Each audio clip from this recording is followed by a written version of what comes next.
Hello guys and gals, welcome to this video about average value as it relates to calculus. Our learning goal is that you'll be able to determine the average value of a function on a given interval. Alright, well let's dive in. I want to go ahead and dig into the first example problem before we talk about the calculus of things. In this example problem, it's asking us to find the average value, you couldn't see that coming, of the function f of x equals x squared on the interval from 0 to 3. Okay? It's asking us to find the average value, and what value we're talking about. When we talk about the value of a function, we mean its y value.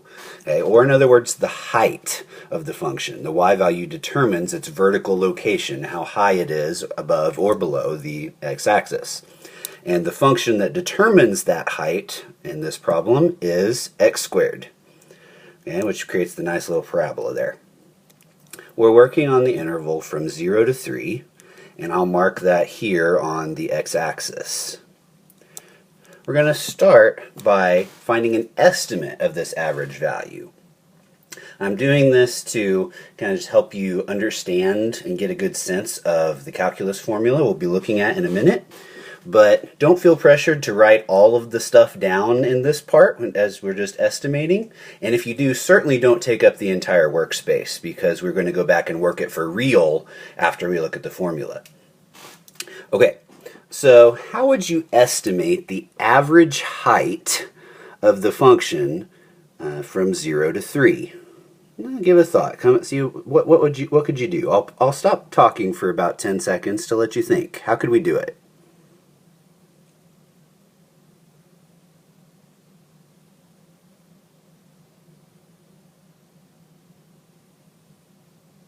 Got an idea? Well, so how many of y'all were thinking 4.5?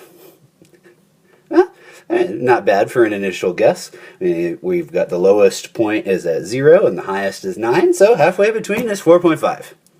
But, you know, we can make it a little better than that. And the problem is that the function spends way more time on the low end than it does on the high end. Okay, so, well, some of you all might have been thinking like, well, I know how to take an average, you silly goofball. I'm just going to, I just know I have to add them all up and then divide by how many there are. There we go. So we'll just take all the y values, 0, 1, 4, and 9, add them up, divide by 4. We can get an average. It's 14 over 4, which is 3.5. And so we're probably getting a little closer to the actual average value of this function. But still not quite, dead on accurate because, well, I'm ignoring some of the y values that are in between here. I haven't captured the function at every single y value. But I can get an idea of what the average is definitely between.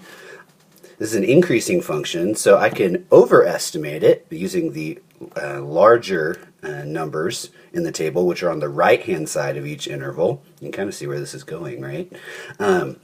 Which would give us 14 over 3, which is 4.667. I know that this is going to be an overestimate of the actual average value. If I wanted to underestimate, I'd use the left-hand side value on each interval. So we'll use just the lower values of 0, 1, and 4. Divide by 3, divide by how many there are, and we get 5/3, or 1.667.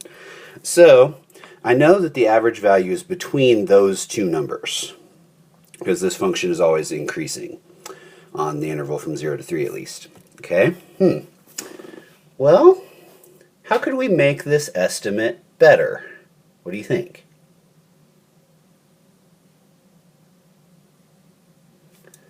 How about use more y values? So if I take y value samples at every 0.5 instead of every 1, then I could get a more close and accurate estimate. So I just need to add all of those up, divide by how many there are. I'm using the right-hand y values on each one of these, so this will also be an overestimate. All right, but incidentally, that's the same as this if I divide the numerator and the denominator both by 2, or same thing, multiply by 0.5. Okay? That makes the denominator 3, which is the actual width of the interval. Starting to see a pattern again? What's going in the numerator of each one of these fractions? It's a Riemann sum. We use right hand in some places, left hand in another, but it's a Riemann sum. In the denominator is the width of the interval, or 3. Okay? So, let's look at the formula now. If you look at the formula for the average value of a function, looking at the bottom one in particular, you can see in the numerator is an integral. That's the limit of a Riemann sum. Okay? And the denominator is the width. B minus a, the end point from the, minus the starting point, would give me the width of the interval. So it's a Riemann over width. Okay? So sometimes we also write it like this. Yeah, sometimes it's easier just to have since the integral itself is such a big symbol, just to stick the width in front as 1 over that. Dividing by 3 would be the same as multiplying by 1/3. Okay? And so now that we've seen that, let's compare it to our old friend, the average rate of change. This formula you probably know pretty well by now. F of b minus f of a over b minus a. Okay? How does that compare to the average value? Well, for the numerator, that integral, I can apply the first fundamental theorem of calculus. The way I evaluate the integral is to find the antiderivative at b minus the antiderivative at a. You see the similarities? This is so cool. This is what makes calculus so cool. So we got little f of b minus little f of a over b minus a for AROC, and capital F of b minus capital F of a over b minus a for average value. Those are very closely linked. For the average rate of change, we also know that as rise over run, because it's basically slope. What is that for average value? What does that integral in the numerator represent? Well, that's the area. So the average value is simply the area over run. Rise over run, area over run. It's so cool. Okay, now back to the problem. Now we'll find the actual average value of the function on the interval. So you definitely want to write this part down. I'll pull up the function, or the formula here, okay, and let's fill it out for what it would be for this problem. Okay, so the numerator, I would have an integral, so it would be the integral from 0 to 3, since that's the interval that I'm working with. Why did they pick such close terms? Anyway, then over b minus a, so the width, the run, so 3 minus 0. I can do that. That's easy. That's 3. All right. How about the numerator? Well, we'll need to evaluate it by finding the antiderivative and evaluating it from 0 to 3. All right. So what's the antiderivative of x squared? How about 1/3 x cubed? Hopefully that's pretty intuitive by now. To evaluate it, even though it's not strictly necessary in this spot, set up your template of big parentheses minus big parentheses. That'll save you some sign errors on some more complicated ones. All right, and we'll fill them in. All right, I need to plug in the bounds of 3 and 0. And 3 cubed is 27. 1/3 of 27 would be 9. And the 0 one is easy. Okay, 9 minus 0 is 9 over 3, which is 3. Alright, so I know the average value of this function, the average height, the average y value is 3. I'll mark it on the graph right here. That is the average height of the function on the interval from 0 to 3. Okay. Incidentally, it also creates a rectangle here, in this case actually a square, but in general a rectangle. Okay. And that rectangle has the same area as the area under the curve. Okay. The average value tells me how high I need to set the rectangle so that it will come to the same area as the area under the curve. This is pretty cool. Okay, so I want to look at one more example. I want you to see how this concept can come up in the framework of a word problem. In this case, it would be a calculator allowed word problem to make our lives a little bit easier here. Okay? We have a function v of t equals bunches of crazy stuff is used to model the velocity of a plane in miles per minute. According to this model, what is the average velocity of the plane for t between 0 and 40? Okay, so what's it asking for? It's asking me for the average velocity. Okay, so it's an average something, but I need to be able to determine if it's asking me to find an average value or an average rate of change.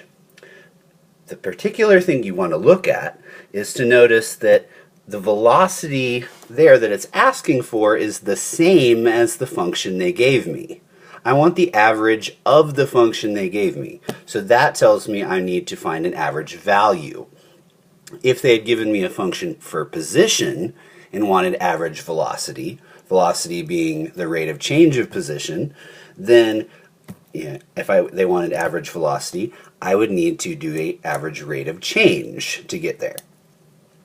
Okay, so we have the function v of t. Other things to note as we decode the problem. It's used to model the velocity of a plane in miles per minute. Units are important here. And according to the model was the average velocity of the plane for, there's my interval from 0 to 40. Okay, so how would we set this up as far as our average value formula is concerned? Go ahead and write it down, and I'll stop talking for 5 minutes, or 5 seconds, not 5 minutes, 5 seconds so you can get it down on your paper.